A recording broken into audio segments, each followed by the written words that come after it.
Hi everyone, welcome back to my YouTube channel.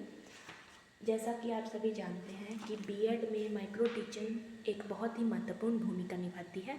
तो आज हम माइक्रो टीचिंग होती क्या है इसके बारे में हम डिस्कस करेंगे। उसके बाद इसके कितने स्किल्स हैं उसके बारे में जानेंगे और धीरे धीरे कैसे लेसन प्लान बनाया जाता है उसके बारे में सीखेंगे। तो माइक्रो टीचिंग जो है वर्ड पहली बार ड्वाइट एलन जी ने 1963 में इसका यूज़ किया था। माइक्रो टीचिंग का कंसेप्ट क्या है? ये सिर्फ एक प्रशिक्षण धारणा है जिसमें प्री सर्विस और इन सर्विस स्तरों पर अध्यापकों के व्यावसायिक विकास के लिए इस माइक्रो टीचिंग विधि का प्रयोग किया जाता है। माइक्रो शिक्षण अध्यापकों को शिक्षण अभ्यास की एक ऐसी स्थिति प्रदान करता है जिसमें कक्षा की सामान्य जटिलताओं को बहुत ही कम कर दिया जाता है और अध्यापकों को अपने शिक्षण कार्य का तुरंत फीडबैक मिल जाता है। सामान्य शिक्षण की जटिलताओं को कम करने के लिए कुछ सीमित आयाम निर्धारित किए जाते हैं, जैसे पाठ की लंबाई को कम कर दिया जाता है, पाठ के क्षेत्र को संकुचित कर दिया जाता है और अध्यापक को बहुत ही कम विद्यार्थियों को पढ़ाना होता है। तो इसको हम स्केल डाउन टीचिंग भी कह सकते हैं, क्योंकि इसमें हमें सिर्फ जो टाइम लिमिट है 5 से 7 मिनट की कर दी जाती है और हमें एक स्मॉल ग्रुप ऑफ पीपल को पढ़ाना होता है और तुरंत हमें इसमें जो है फीडबैक मिल जाती है। अब कुछ फेमस डेफिनेशंस देख लेते हैं। बुश के according, teacher education technique which allows teachers to apply well-defined teaching skills to be carefully planned lesson in a planned series of 5 to 10 minute encounter with a small group of real classroom students, often with an opportunity to observe the performance. Okay, अब हिंदी में देख लेते हैं इसको। Micro शिक्षण विधि एक ऐसी तकनीक है जिसमें अध्यापक 5 से 10 मिनट की नियोजित अवधि में सावधानी से तैयार किए गए पाठ के लिए सुपरिभाषित शिक्षण कौशलों का प्रयोग करते हैं और कक्षा के वास्तविक विद्यार्थियों के छोटे से समूह को पढ़ाते हैं और प्राय उन्हें इमीडिएट फीडबैक जो है टीचर के द्वारा मिल जाती है। अब क्लिफ्ट, अकॉर्डिंग टू क्लिफ्ट एक और डेफिनेशन दी है। Micro teaching is a teacher teaching procedure which reduces the teaching situation to simpler and more controlled encounter achieved by limiting the practice teaching to a specific skill and reducing teaching time and class size। Hindi में देख लीजिए यही definition. Micro शिक्षण अध्यापक शिक्षण की एक ऐसी प्रक्रिया है जो शिक्षण स्थिति को सरल तथा अधिक नियंत्रित प्रतिक्रमण में न्यूनीकृत कर देती है। ये शिक्षण अभ्यास को विशिष्ट कौशल में सीमित कर देती है और शिक्षण समय तथा कक्षा के आकार को घटा देती है। आइए अब जानते हैं माइक्रो शिक्षण विधि तथा पारंपरिक शिक्षण विधि में क्या अंतर है। तो सबसे पहले simple versus complex teaching. Micro शिक्षण विधि जो होती है सरल होती है, जबकि ट्रेडिशनल टीचिंग जो होती है वो थोड़ी सी जटिल होती है। Second point is providing feedback.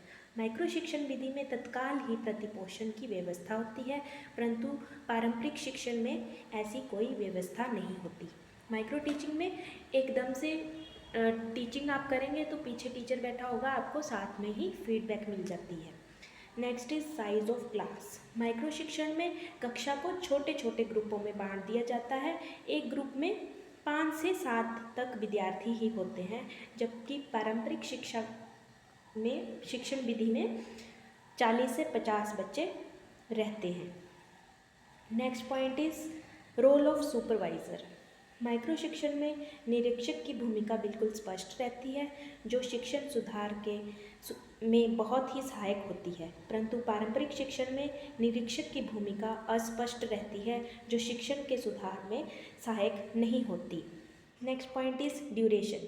Micro शिक्षण में पढ़ाने की अवधि 5 से 10 मिनट तक होती है, जबकि पारंपरिक शिक्षण में पढ़ाने की अवधि 30 से 40 मिनट तक हो सकती है। Next point is awareness. Micro शिक्षण अध्यापक विद्यार्थियों में व्यावसायिक प्रशिक्षण के प्रति अपेक्षाकृत अधिक चेतना उत्पन्न करता है, बल्कि जो ट्रेडिशनल मेथड होता है उसमें ऐसा कुछ नहीं होता। आइए अब देखते हैं माइक्रो टीचिंग की साइकिल। इसमें छात्र अध्यापक या छात्रा अध्यापिका जो भी हैं वो अपना लेसन प्लान करेंगे। प्लान करने के बाद उसको क्लास में जाके पढ़ाएंगे, वो भी छोटे से ग्रुप के बच्चों में, जिसमें बच्चे जो होंगे 5 से 7 ही होंगे। फिर अपने पढ़ाने के रिलेटेड वो क्वेश्चन पूछेंगे, डिस्कस करेंगे क्लास में, और सुपरवाइज़र क्या करेंगे, उन्हें फीडबैक प्रोवाइड करेंगे। अगर उनके लेसन की प्लानिंग ठीक है तो उन्हें रीप्लान नहीं मिलेगा।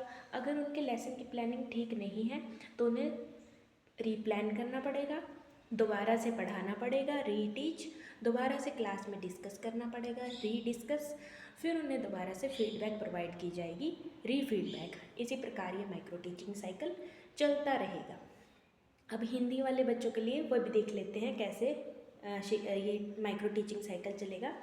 सबसे पहले पाठ की योजना बनाएंगे वो, फिर शिक्षण करेंगे, दैट इज़ टीचिंग, फिर विचार विमर्श एवं प्रतिपोषण, उसके बाद पुनः आयोजन, पुनः शिक्षण, पुनः विचार विमर्श एवं पुनः प्रतिपोषण।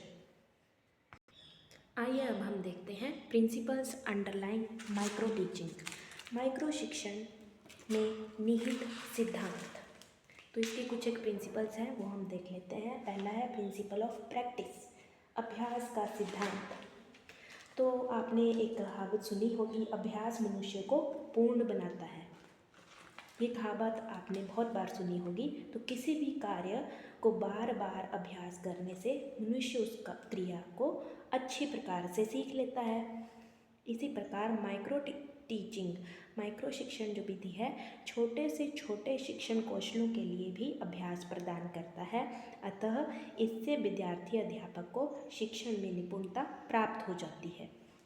अगला है प्रिंसिपल ऑफ रीइंफोर्समेंट, परिपक्वता का सिद्धांत। मनोवैज्ञानिक सीखने की प्रक्रिया में परिपक्वता को बहुत अच्छा महत्व देते हैं। अध्यापक जब विद्यार्थियों की प्रशंसा करता है वह उस समय उनके ज्ञान को परिपक्व करने का प्रयास कर रहा होता है। तो माइक्रो टीचिंग में भी विद्यार्थी अध्यापक के लिए फीडबैक की व्यवस्था करके उसके शिक्षण कौशलों को परिपक्व करने का प्रयास किया जाता है। Next point is principle of evaluation, मूल्यांकन का सिद्धांत।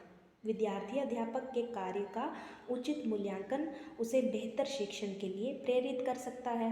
माइक्रो शिक्षण के निरीक्षक माइक्रो पाठ का निरीक्षण एवं मूल्यांकन करता है और उसे इमीडिएट फीडबैक जो है टीचर के द्वारा प्रोवाइड की जाती है।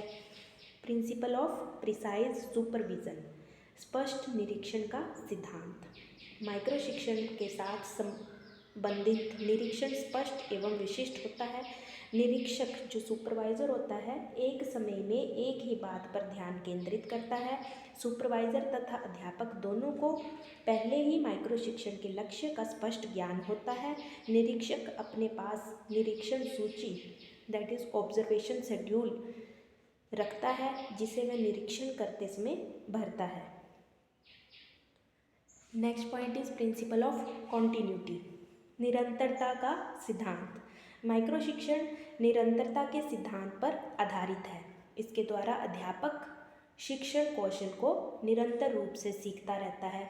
जैसे हमने पहले माइक्रो टीचिंग साइकिल डिस्कस की थी उसी तरह से इसमें कॉन्टिन्यूटी में आ जाएगा। प्लानिंग करेंगे पहले, फिर teaching, discussion and feedback, then replanning, reteach, और ये कब तक चलता रहेगा? Till the mastery is attained in its unique feature. देखिए, आयोजन, शिक्षण, प्रतिपोषण पर विचार विमर्श, फिर पुनः आयोजन, पुनः शिक्षण, जब तक कि दक्षता प्राप्त ना कर ली जाए। माइक्रो शिक्षण की ये एक अनोखी विशेषता है। आइए अब जानते हैं माइक्रो टीचिंग के क्या लाभ हैं। पहला है मॉडिफिकेशन ऑफ टीचर बिहेवियर, अध्यापक के व्यवहार में सुधार। अध्यापक के व्यवहार में सुधार करने के लिए माइक्रो शिक्षण विधि एक प्रभावपूर्ण, प्रभावशाली फीडबैक प्रदान करता है। Second point is developing teaching skill, शिक्षण कौशल का विकास। माइक्रो शिक्षण के द्वारा विशिष्ट शिक्षण कौशलों को विकसित किया जा सकता है, जैसे परिपक्वता का कौशल, व्याख्या कौशल, ब्लैक बोर्ड को प्रयोग करने का कौशल, श्रव्य दृश्य साधनों को प्रयोग करने का कौशल, कक्षा प्रबंध का कौशल आदि। Next point is knowledge of teaching skills, शिक्षण कौशल का ज्ञान। माइक्रो शिक्षण के द्वारा विशिष्ट शिक्षण कौशल, ज्ञान एवं अभ्यास प्रदान किया जा सकता है। Next point is individualised training, micro शिक्षण के माध्यम से अध्यापकों के प्रशिक्षण को व्यक्तिगत बनाया जा सकता है।